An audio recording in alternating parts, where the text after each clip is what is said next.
Bismillahirrahmanirrahim. Assalamualaikum warahmatullahi wabarakatuh. Alhamdulillahirrabbilalamin. Allahumma sholli ala sayyidina Muhammad wa ala ali sayyidina Muhammad. Selamat pagi dan salam sejahtera buat kita semua. Om Swastiastu, Namo Buddhaya, salam kebajikan. Halo teman-teman akademia semuanya, apa kabar? Mudah-mudahan selalu dalam keadaan baik dan sehat selalu. Amin ya rabbal alamin. Selamat datang kembali di channel Wahyu Al-Mizri. Ini merupakan channel untuk kita berbagi dan sharing keilmuan seputar akademik. Pada kesempatan kali ini, saya akan membahas salah satu platform yang sangat penting dalam dunia akademik, khususnya bagi mahasiswa, dosen, dan peneliti, yaitu berkenaan dengan Google Scholar. Pembahasan akan meliputi pengertian dari Google Scholar, fungsi-fungsinya, serta kegunaannya dalam kegiatan akademik. Google Scholar atau biasa kita kenal Google Cendekia dikembangkan oleh Google dan secara khusus difokuskan untuk menelusuri literatur ilmiah. Berbeda dengan mesin pencari Google pada umumnya, Google Scholar ini hanya menampilkan sumber-sumber akademik seperti jurnal ilmiah, artikel ilmiah, skripsi, tesis, disertasi, buku akademik, serta proceeding seminar. Dengan kata lain, Google Academic atau Google Scholar ini membantu kita menemukan referensi yang ilmiah, kredibel, dan dapat dipertanggungjawabkan secara akademik. Berikut kita tampilkan ya melalui bahan PPT.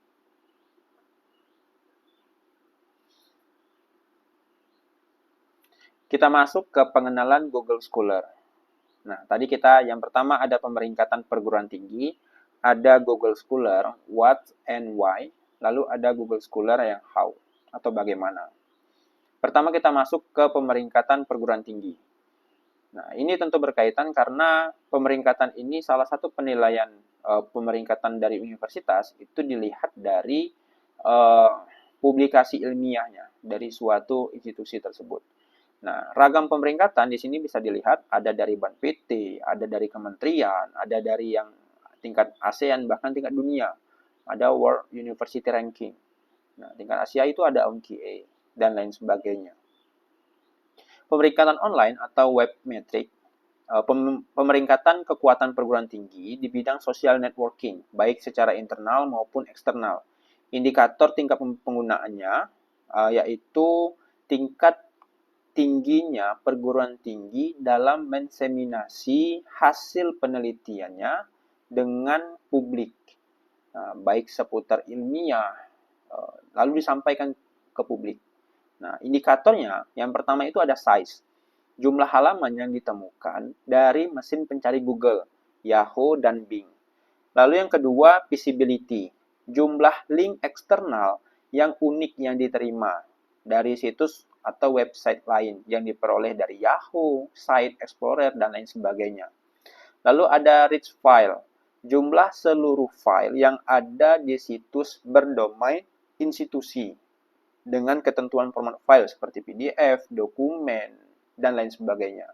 File ini harus memiliki relevansi dengan aktivitas akademik dan publikasi.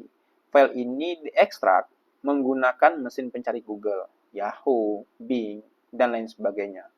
Lalu yang terakhir itu ada scholar, karya atau paper ilmiah dari kutipan-kutipan setelah dari tahun 2006 yang ditemukan di Google Scholar dan keluaran global dari Simpago CJR.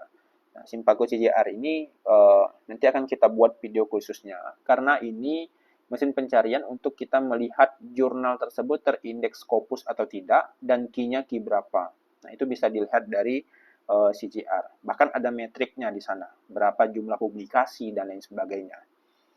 Lalu selanjutnya, pemeringkatan online. Nah, ini masih berkaitan. Yang pertama, yang selanjutnya itu ada Most Domain Authority, yaitu prediksi peringkat suatu website atau domain pada mesin pencari dengan membandingkan site dengan lainnya.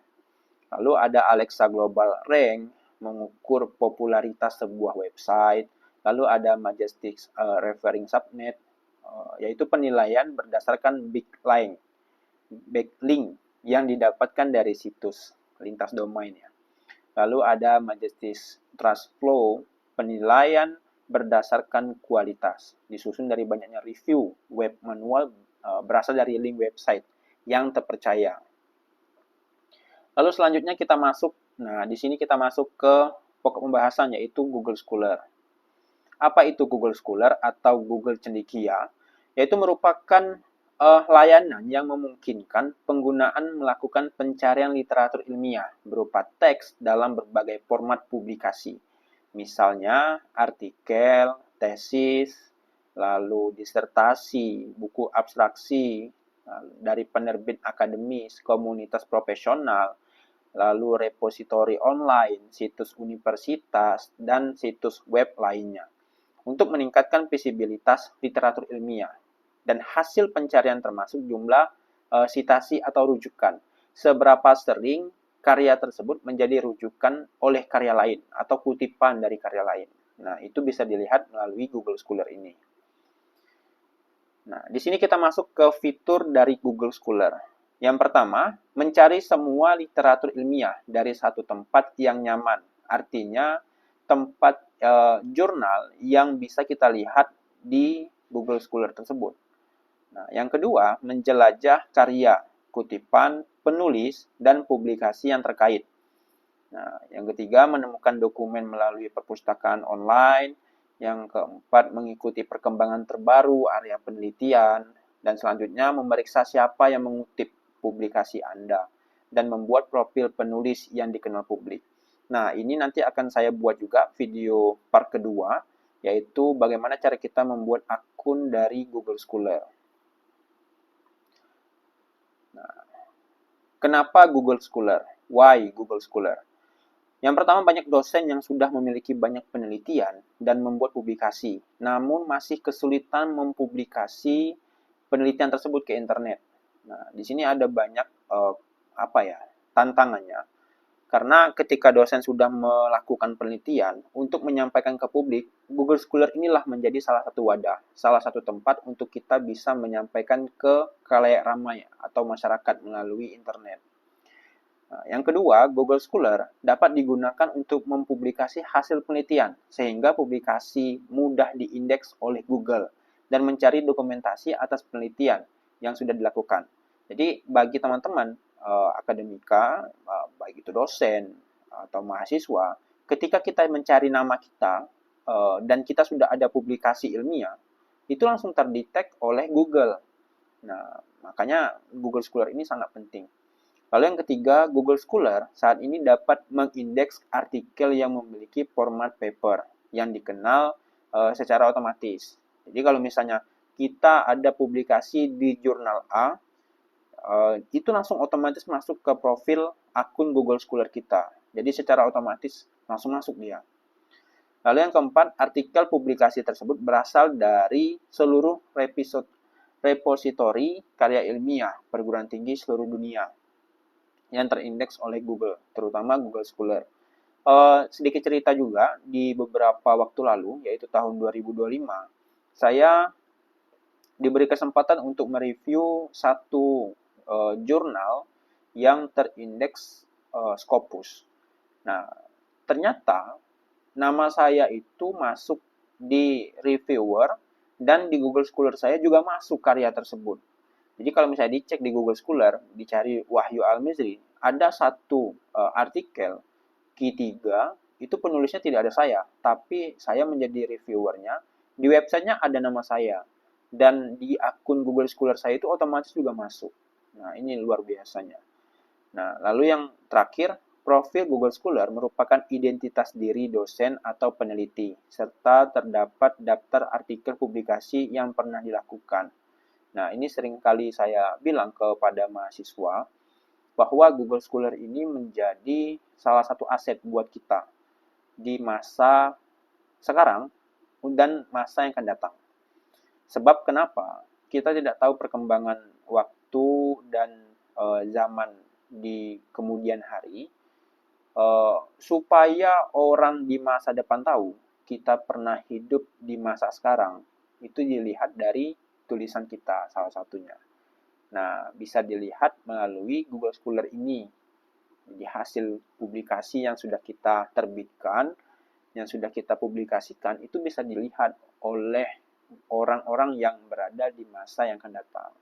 Makanya saya sebut Google Scholar ini sebagai aset. Lalu selanjutnya, profil di Google Scholar berisi daftar semua tulisan seorang penulis, buku, makalah, artikel, dan lainnya yang disitasi oleh penulis lain. Nah, ini tadi yang saya bilang, bahwa publikasi tulisan kita yang sudah dipublikasikan itu bisa menjadi bahan rujukan untuk penulis yang lain. Makanya ada namanya citasi. Lalu selanjutnya, tulisan karya penulis tersebut diacu sebagai referensi yang disebutkan di dalam kepustakaan. Nah, ini biasanya ketika kita menjadi rujukan oleh penulis lain, kita itu masuk kepada yang namanya kutipan. Ada kutipan langsung sama tidak langsung. Bisa dicari di video sebelumnya, itu sudah saya jelaskan teknik dari kutipan langsung dan tidak langsung. Nah, ketika orang yang atau penulis merujuk karya yang kita punya, nah, nama kita pasti ada di daftar referensinya. Kalau tidak ada, itu bisa menjadi bisa terkena yang namanya plagiarism. Seperti itu.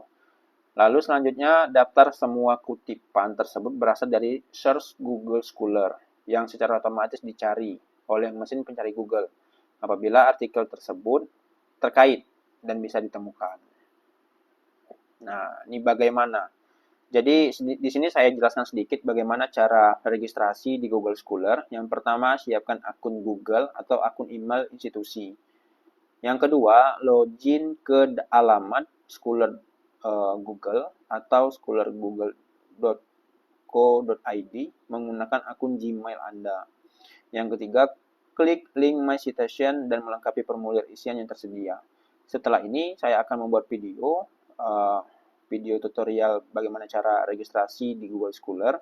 Silahkan diperhatikan dan dipahami. Baik, terima kasih atas perhatiannya. Mohon maaf bila ada kesalahan dalam hal penyampaian. Mudah-mudahan menjadi ilmu baru buat teman-teman semua. Saya ucapkan terima kasih. Assalamualaikum warahmatullahi wabarakatuh.